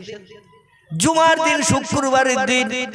আল্লাহ নবী বলছেন আল জুমাতু আগেরুন আল জুমাতু আজহেরুন। জুমার দিন বড় শান্তির দিন, জুমার দিন খুশির দিন। পয়গম্বর বলছে জুমার দিন আল্লাহর দরবারে বান্দাদের দোয়া কবুলের দিন। রেজাল্ট বলে আজকের জুমার নামাজ হবে বেলা 12টার পর। এলাকার বহু মানুষ জুমার নামাজ পড়তে আসবে, অনেক মুসল্লি আছে। শুক্রবারে একদিন শিবলি সাহেবের মতো গাছ কাটতে আসে। ঠিক বললাম না ভুল বললাম? শুক্রবারে একটা দিন জুমার দিন আসে নামাজ পড়তে। তারপর আমাদের এলাকায় একটা দৃশ্য আমি বাস্তব চোখে দেখে খুব কষ্ট পাচ্ছি ভাই, বলবো তথ্যটা। আমি অধম কষ্ট পাই। দৃশ্যটা হলো এই, কোন রকমে মুসল্লিরা 2 রাকাত ফরজ নামাজ আদায় হয়ে গেলে জুতা খোঁজাখুঁজির হিড়িক চলে। বাদাল জুমা নাই, আখেরের জোহর নাই, আমার ভাইরা নফল নাই, সুন্নত নাই, কিছুই নাই। 2 রাকাত ফরজ নামাজ হয়ে গেছে, চল গোটু হোম বাড়ি দিয়ে গরম গরম খাই। শতকরা 90% মতো মানুষ, বিশেষ করে আমার গ্রামের কথা বলছি, যদি প্রত্যক্ষ প্রমাণ দেখতে চান আগামী জুমার দিন যাবেন, অধমের কথাটা বাস্তব সত্য কিনা একটু প্রমাণ করে নেবেন। অন্য গ্রামে যাওয়ার কথা বলবো না, তবে আল্লাহর অফুরন্ত রহমত, আমি যে গ্রামে দীর্ঘ 40 বছর ইমামতি করছি, এই গ্রামটির নাম হলো খিদিরপুর, তালপুকুর বাজারের পাশে। আমার গ্রামের মুসল্লিরা এখনো এই নিয়ম চালু করে নাই। অন্তত শেষ দোয়া পর্যন্ত বাচ্চা কাচ্চা মুসল্লিরা সকলে থাকে। কারণ নবী হাদিস শরীফে জানিয়েছেন জুমার দিন, শুক্রবারের দিন ইমাম মেহরাবে ঢোকা থেকে নিয়ে মেহরাব থেকে যত সময় বেরিয়ে না আসে, আল্লাহর রহমতের দরজা তত সময় খোলা থাকে। যা চাওয়া হয় আল্লাহ দোয়া কবুল করে বান্দাদের মনোবাঞ্ছা পূর্ণ করে দেন। আমার মহল্লার মসজিদে ঘটনা এখনো ঘটে নাই, তবে দেখা দেখি 4 গায়ে গায়ে বাস। আগামীতে ঘটে যাবে কোনো সন্দেহ নাই। এখনো জোর জবরদস্তি করে রাখার চেষ্টা করেছি। তো আমার নিজের গ্রামের কথা বললাম, যদি সময় থাকে আগামী জুমার দিন যাবে, কোন রকমে ফরজ নামাজ 2 রাকাত হয়ে গেলে 5 ভাগের 4 ভাগ চলে যায়, 1 ভাগ ইমামের উদ্দেশ্যে মেহরাবের কাছে থাকে। চিল্লায়ে বলুন নাউজুবিল্লাহ, জোরে বলুন নাউজুবিল্লাহ। আমার ভাইরা, রেজাল্ট বলছে জুমার দিন আমি আর কি করব, দাদার সঙ্গে তো বাড়ি যাব, দাদার সঙ্গে এসেছি। তো এক কাজ করি, আজকের জুমার নামাজ হবে, বহু মানুষের সমাগম হবে মসজিদে। মসজিদের মেঝে বারান্দাটা একটু ভিজা কাপড় দিয়ে মুছে দেই। ভিজা কাপড় দিয়ে মুছে দিলে দেখবেন চকচকে গেলে, নতুন গেলে তৈরি হয় না, হয় না? টালি দেওয়া মেঝে কিংবা নিট করা মেঝে রং চং দিয়ে যদি আপনি লালি করেন, মুছে যেই দেবেন ভিজে কাপড় দিয়ে, দেখবেন নতুন গেলেস ফুটে ওঠে। রেজাল্ট বলে বহু মানুষ নামাজ পড়তে আসবে, পায়ের ধুলা মসজিদের মেঝেই লেগে আসে, কপালে সেজদা করলে কপালে ধুলা লেগে যাবে, নাক লাগালে নাকে লেগে যাবে, হাত দুটো দিয়ে সেজদায় গেলে হাতের তালুতে লেগে যাবে। ধুলাগুলো মুছে দিয়ে মুসল্লিদের একটু উপকার করি। এই মেজে মোছামুছি করছেন রেজাল্ট, অন্য ব্যক্তিরা কোরআন তেলাওয়াত করছেন, জিকির আজকার করছেন, নবীর মহব্বতে দরুদ শরীফ পড়ছেন। আর যেই পনি 5টা বেজে গেছে, আল্লাহ বলে পানি এবার অ্যাকশন কর। কি কর? অ্যাকশন কর। এ সাগরের পানি, আমার বান্দাদের সঙ্গে একটু মুসাফা কর। মুসাফা বুঝেন তো? হাতে হাতে লাগিয়ে ইয়াগফিরুল্লাহু লানা ওয়া লাকুম আইয়াকুম। আল্লাহ আপনার জীবনের গুনাহ মাফ করে বেগুনাহ বানান এবং আমাকেও আল্লাহ বেগুনাহ মাসুম বানান। দোয়াটার বাংলা অর্থ হলো এই কথাটা বলা ভালো না খারাপ, কিন্তু ভাই ভাই দ্বন্দ্ব, চাচা ভাই দ্বন্দ্ব, পাড়া প্রতিবেশী দ্বন্দ্ব, হাতে হাতও লাগাই না, মুসাফাও করি না, এ দোয়াটাও আমরা পড়ি না। চিল্লায়ে বলো নাউজুবিল্লাহ। এত জোরে 150 কিলোমিটার উপরে পানি ধেয়ে আসলো, কে কোথায় ভেসে গেল তার কোনো খেয়াল নাই। চাচা আপন পরাণ বাঁচা, কে কোন দিকে পানির স্রোতে তোড়ে ভেসে গেল। 150 কিলোমিটার বেগে পানি চলছে, শুধু শা শা শব্দ হচ্ছে। আমি গত কয়েকদিন আগে একটু আসামে গিয়েছিলাম। আমার ভাইরা, জেলাটির নাম হলো দরং জেলা। কি নাম বললাম? দরং জেলা। বলে হুজুর আমাদের বাড়িতে একটু সব রেশানি করে যেতে হবে, সকালবেলা ফ্লাইট আছে বেলা 3:30টায়। আবার লম্বা সময় আছে, গাড়িতে করে পৌঁছে দেবেন গৌহাটিতে। তো চলুন আপনার বাড়ি যাই। তো বাড়িতে নিয়ে যে দেখাচ্ছে, হুজুর দেওয়ালের দিকে তাকান, সানসেটের উপরে দেওয়াল দেখছেন কালো দাগ, ওই পর্যন্ত বন্যায় পানিতে সব ভরে গিয়েছিল। গরু ছাগল হাঁস মুরগি কে কোথায় মরে ভেসে গেছে। রাত 10:30টার সময় হঠাৎ শব্দ শুনছি, শা শা শা শা। শব্দ শুনতে শুনতে ঘর থেকে বেরিয়ে আসলাম, বিকট আওয়াজের শব্দ। ঘর থেকে বেরিয়ে আসতে আসতে দেখলাম ওই দরজার মাথার উপরে ওই দাগ পর্যন্ত পানি ভরা। কিছু সময় আগে কোনো পানির নাম নিশানা ছিল না, আর হঠাৎ করে দেখতে দেখতে ওই পর্যন্ত পানি। আমরা যারা সাঁতার জানতাম, কোন রকমের ধরার মাধ্যম দিয়ে গাছের মাথায় ঠেলে উঠে এই যাত্রার মতো আল্লাহর রহম আমরা হায়াতে বেঁচে গেছি। কত মানুষ মারা গেছে, গবাদি পশু চতুষ্পদ জন্তু, হাঁস মুরগি ছাগল ভেড়া দুম্বা, কত যে ভেসে চলে গেছে। পানিতে মুড়ি ফেলে দিলে যেমন দেখায়, ওই রকম গবাদি পশু মরে ভেসে যাচ্ছে মুড়ির মতো। আমাদের চোখের সামনে দাঁড়িয়ে দেখা ছাড়া কোনো উপায় ছিল না। আল্লাহ পারে না, পারে না। ইন্দোনেশিয়ার মসজিদে নামাজ পড়তে গেছে, তারাও ভেসে গেছে। বাড়িতে শীতকালের সময় ছিল, তো ডিসেম্বর মাস, কম্বল মুড়ি দিয়ে অনেকে শুয়ে রয়েছে। 8:30টা না বাজলে অনেকের ঘুম ভাঙে না।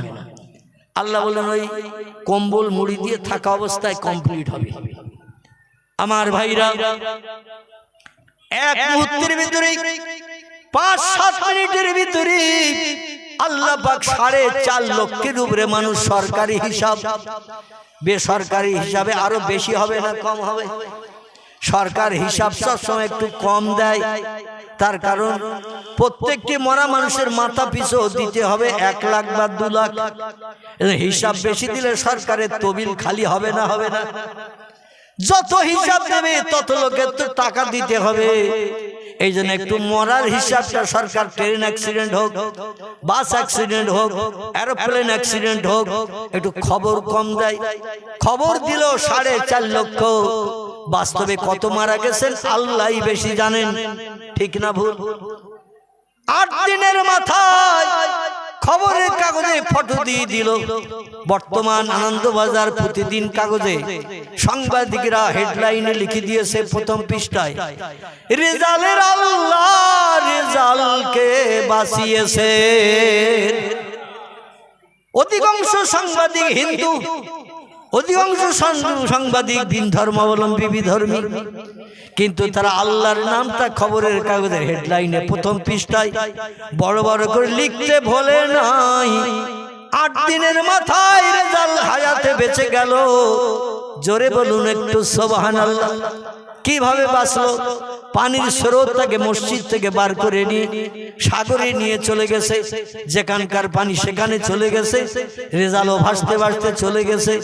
মাঝে মাঝে তিনি চিত হয়ে কলা গাছের ভেলার মতো পানিতে ওইভাবে রয়েছে, আর পানির স্রোত তারে নিয়ে যাচ্ছে। মাঝে মাঝে মাথা উঁচু করে দেখছে ডাইনে বামে, সাঁতার কাটতে কাটতে দেখছে ডাইনে পানি বামে পানি, পায়ের দিকে পানি, মাথার দিকে পানি। কারণ সাগরের পানি কি পুকুরের মতো নাকি? শুধু পানি আর পানি। চলে যান বোম্বাইতে, আরব সাগরের কিনারায়, আমাদের ভারতের বোম্বাই। সামনের দিকে তাকিয়ে দেখবেন সূর্য উঠছে পানিতে, সূর্য ডুবছে পানিতে। আল্লাহ পাক 3000 কিলোমিটারের মতো রাস্তা আরব সাগরের আর পাড়ি শুধু পানিতে ভরে রেখেছেন।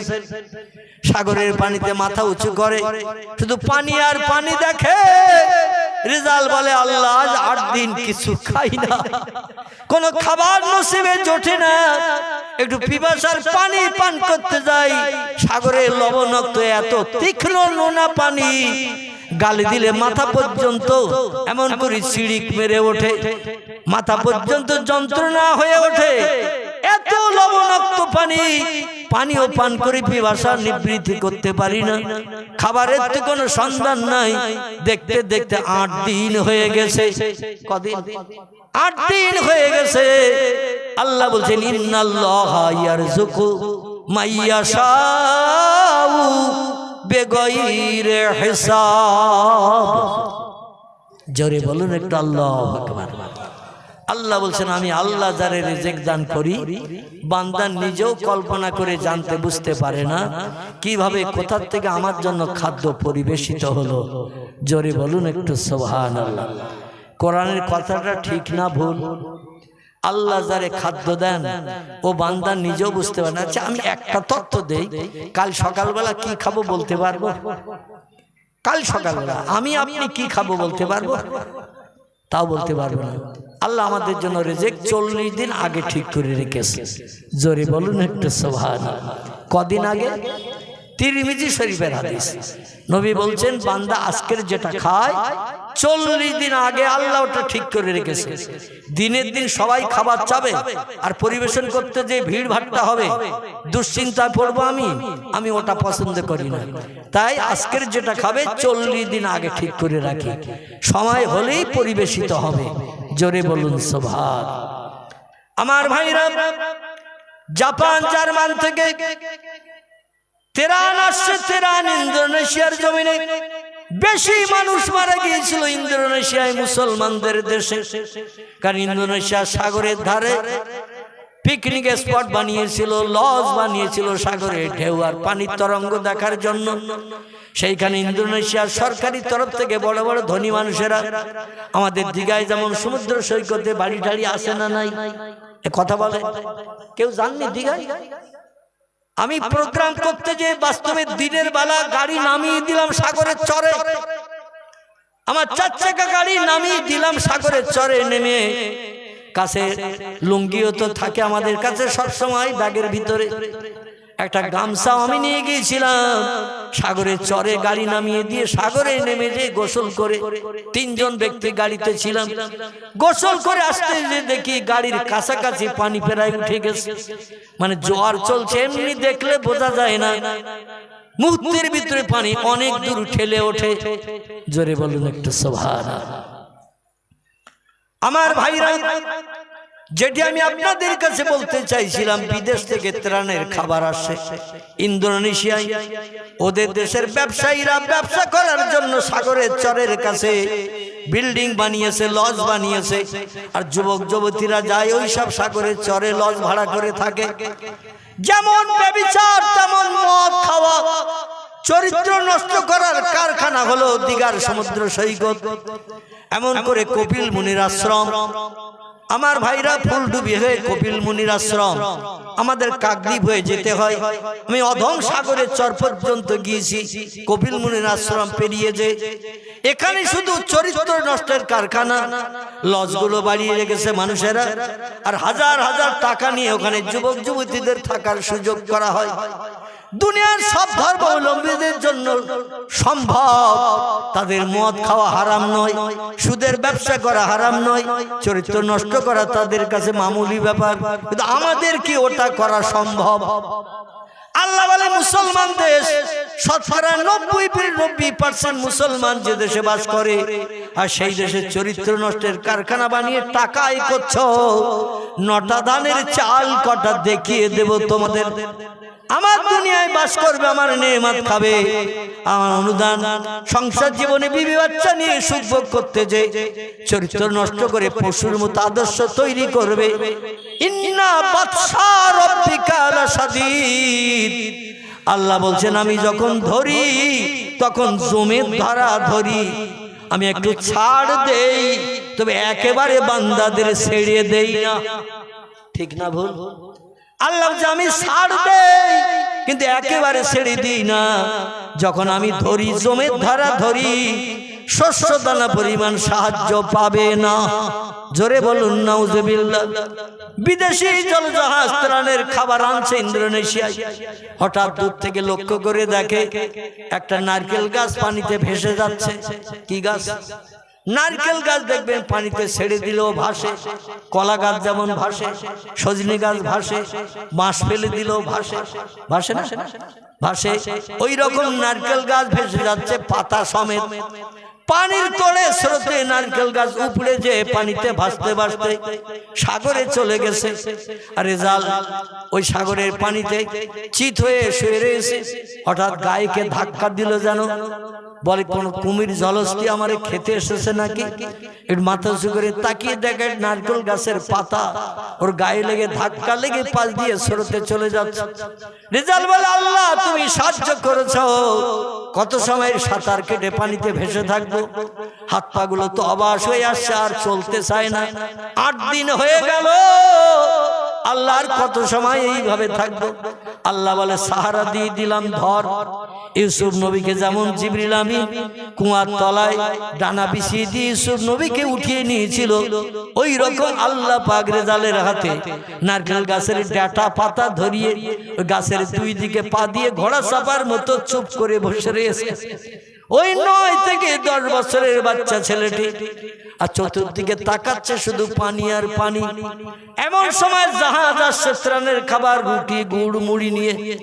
বলে কি জানো, দেখছি একটা গাছ ভেসে যাচ্ছে, কিন্তু গাছে দেখছেন একজন ঘোড়সওয়ার বসে রয়েছে। কাছাকাছি এসে দেখে তো ঘোড়সওয়ার না, একটা মানুষ নারকেল গাছের 2 দিকে পা দিয়ে বসে রয়েছে। ওরা কাছের জানালা খুলে দিয়েছে, জলজাহাজের জানালা, কাছের জানালা খুলে দিয়ে হাত লম্বা করেছে।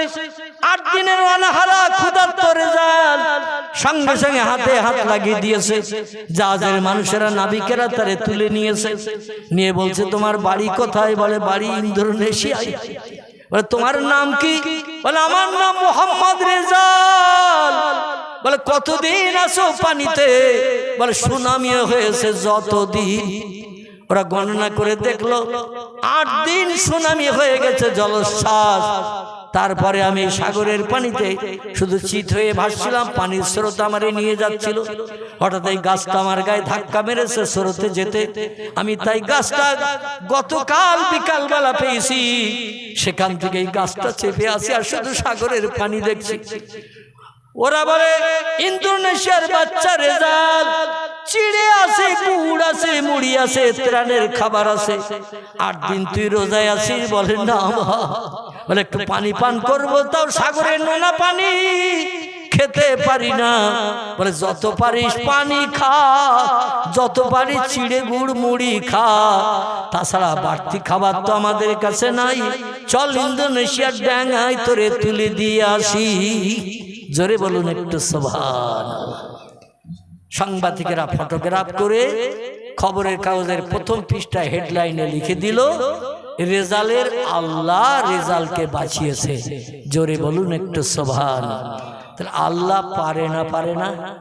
এ বিজ্ঞান পারবে, দার্শনিক পারবে, ইঞ্জিনিয়ার পারবে, ডাক্তার পারবে, মাস্টার পারবে? আল্লাহ বলছেন মরারে আমি জিন্দা করি, জিন্দারও আমি মারি। আমি আর লম্বা করব না, দেখতে দেখতে সময় আমার শেষ হয়ে গেছে। আগামীতে আল্লাহ যদি হায়াতে বাঁচিয়ে রাখেন, চারি চক্রের মিলন ঘটান, তাহলে আরো কিছু মাবুদের শক্তি ক্ষমতা, তার জ্ঞান গরিমা সম্পর্কে তথ্য ইনশাআল্লাহ পরিবেশন করতে যাব। আমার কথার দ্বারা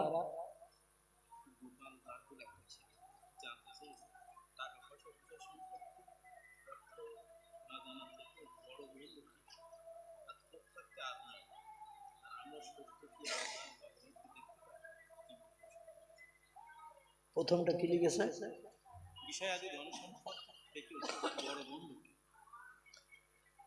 সময় সম্পত্তি বিষয় আদি অর্থ সম্পদের থেকে সব থেকে বড় বন্ধু আমার কাছে মুহাম্মাদুর রাসূলুল্লাহ। কারণ যেদিন কেউ কারো পাশে দাঁড়াবে না, ইয়াউমা ইয়াফিরুল মারউ মিন আখিহি ওয়া উম্মিহি ওয়া আবিহি ওয়া সাহিবাতিহি ওয়া বানিহি। বিপদের দিন যে পাশে দাঁড়ায় সেই হলো প্রকৃত বন্ধু। কিন্তু বিপদের দিন কেউ পাশে কারো দাঁড়াবে না, বাপ ছেলের হবে না, ছেলে বাপের হবে না, মা মেয়ের হবে না, মেয়ে মায়ের হবে না, ভাই বোনের হবে না, বোন ভাইয়ের হবে না। সেদিন একমাত্র বন্ধু হবেন মুহাম্মাদুর রাসূলুল্লাহ। তিনি বলছেন লা ইয়াদখুলুল জান্নাহ, আমি অত সময় পর্যন্ত বেহেশতে ঢুকবো না, পৃথিবীতে আমার সঙ্গে যারা বন্ধুত্ব করলো তাকে জান্নাতে না ঢুকি আমি জান্নাতে ঢুকবো না। জোরে বলুন একটু সুবহান। 2 নম্বর কি? চোখ থাকতে আর নয়। তথ্যটা ভালো পরিষ্কার হলো না।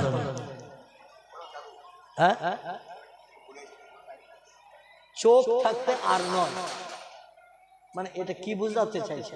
মানে আধ্যাত্মিকতার কিছু বুঝাতে চাইছে? হ্যাঁ,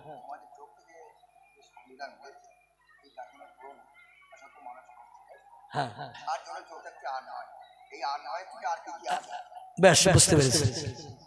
যে প্রশ্নটা করা হয়েছে চোখ থাকতে আর নয়, এই প্রশ্নের ভাবার্থ হলো এটাই, আল্লাহ চোখ দিয়েছেন, দুনিয়ার সবকিছু দেখতে পাচ্ছি, তবু স্রষ্টার হুকুমের খেলাপ করে হাজার হাজার অপকর্ম আমরা করছি। এই জন্য এখানে লেখক এই কথাটা বলতে চাচ্ছেন যে আমরা যা করেছি ভবিষ্যতে চোখ থাকতে এইরকম খারাপ কাজ আর যেন জীবনে না করি। সকলে বলুন আমিন, জোরে বলুন আমিন। তথ্যটা অত্যন্ত মূল্যবান তথ্য। আল্লাহ অন্ধ আমাদের করেনি, আমাদের ল্যাংড়া করেনি, কিন্তু আমরা দেখতে পেয়েও খারাপ কাজ কেন করব? এই জন্য আল্লাহ আমাদের সকলকে হেফাজত করুন।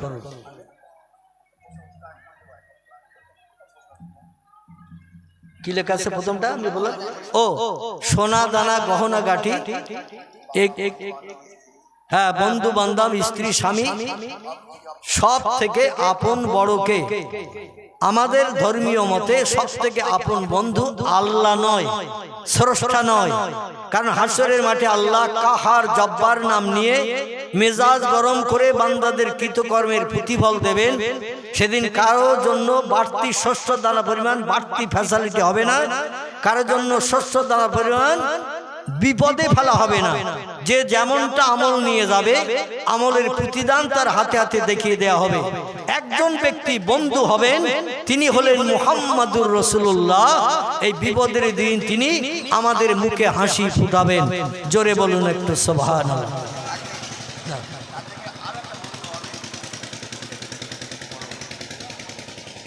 উনি বলছেন আমাদের কোরআন শরীফের ভিতরে এসেছে, মানে তথ্য এসেছে, যদিও তথ্য এসেছেন কলম আল্লাহ প্রথম বানিয়েছিলেন, কিন্তু মুফাসসিররা আবার লিখছেন কলম নয়, আউয়ালু মা খালাকাল্লাহু নূরি। এবং আরো তথ্য এসেছে লাউলাকা লামা খালাকতুল আফলাক। আল্লাহ পাকের পয়গম্বর বলছেন আল্লাহ যখন কিছুই বানাননি প্রথম বানিয়েছিলেন আমি মুহাম্মাদুর রাসূলুল্লাহকে। এই জন্য কলম আগে তৈরি হয়েছে, এই উত্তরটা সঠিক নয়। কারণ নবীজির জবানি হলো সত্য, এই জন্য নবী বলছেন আমি প্রথম হয়েছি, কলম আগে হয় নাই। এখানে নবী বলছেন আমাকে না বানানোর আগে আল্লাহ কিছুই বানাননি, সর্বপ্রথম আমাকে বানিয়েছেন। আমার নূর থেকে সব সৃষ্টি কিঞ্চিত কিঞ্চিত নূর দিয়ে আল্লাহ সব সৃষ্টিকে বানিয়ে পৃথিবী সুজলা সুফলা শস্য শ্যামলা করেছেন। জোরে বলুন আমিন। বলে হ্যাঁ হ্যাঁ জি জি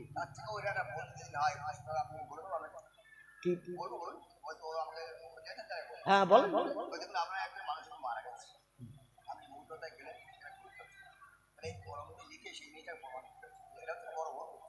সবই ঠিক আছে, এখন কলম আমাদের বড় বন্ধু, সবই ঠিকই আছে, মানে কলম দিয়ে লিখতে হয়, পুস্তক দিয়ে লিপিবদ্ধ করে অতীত কাল থেকে ভবিষ্যৎ কাল পর্যন্ত মানুষকে দেখিয়ে তার জ্ঞান দেওয়া যায়। কিন্তু একটা জিনিস হলো, আমি যদি আপনাদের কাছে প্রশ্ন করি, আমাদের পয়গম্বর লিখতে জানতেন? আমাদের পয়গম্বর যিনি পৃথিবীর সেরা জ্ঞানী, যিনি বলছেন ইন্নামা বুইস্তু মুআল্লিমান, আল্লাহ পাক আমাকে তামাম বিশ্ববাসীর শিক্ষক করে পাঠিয়েছেন। তো শিক্ষক হতে গেলে তাকেও লিখতে হয়, পড়তে হয়। নবী বলছেন আমি জীবনে কোনো কিছু লিখতে জানতাম না, কোনো বই আমি পড়তে জানতাম না, আমি সরাসরি স্রষ্টার কাছ থেকে জ্ঞান পেয়েছি। এই জন্য আমার লেখারও প্রয়োজন হয়নি, পড়ারও দরকার হয়নি। হ্যাঁ না, আমরা ইসলাম শরিয়াতে অন্ধবিশ্বাস করি না। হ্যাঁ, আমরা বিশ্বাস করি কোরআন হাদিসের মাপকাঠিতে যে তথ্যগুলো আসবে ওগুলো আমরা বিশ্বাস করব, এটাই হলো আমাদের ঈমান। জোরে বলুন আমিন। আরেকটা কি আছে?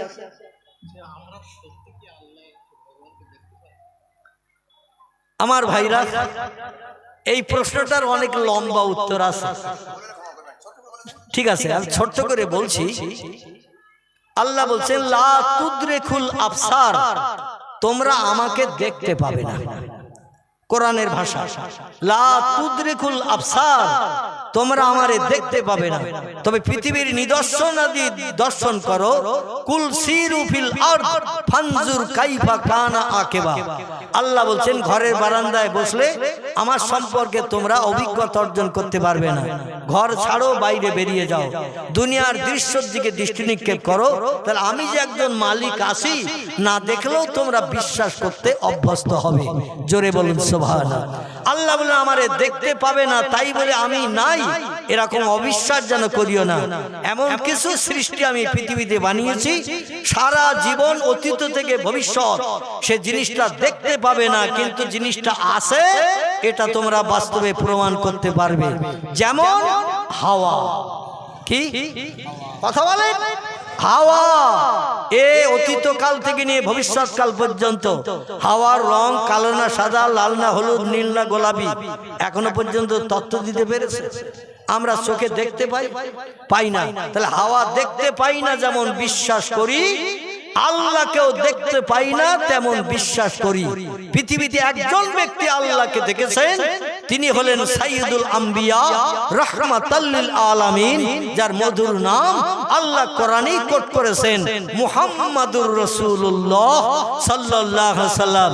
তিনি তার জীবনের 53 বছর বয়সে রজব মাসের 26 তারিখের দিনগত রাত তিনি পৃথিবীর জমিন থেকে রকেট চেপে দুনিয়ার 3টে দেশ পরিভ্রমণের পরে বাইতুল মুকাদ্দাসের চাতল থেকে উর্ধ্ব গগন ভ্রমণ করে মহান প্রভু আল্লাহর খাস কোয়ার্টার আরশ কুরসি যার নাম, সেইখানে যে আল্লাহর সামনে বসাবসি করে 27 বছরের লম্বা মেয়াদ আল্লাহকে সামনে নিয়ে বসে গল্প গুজব করেছিলেন।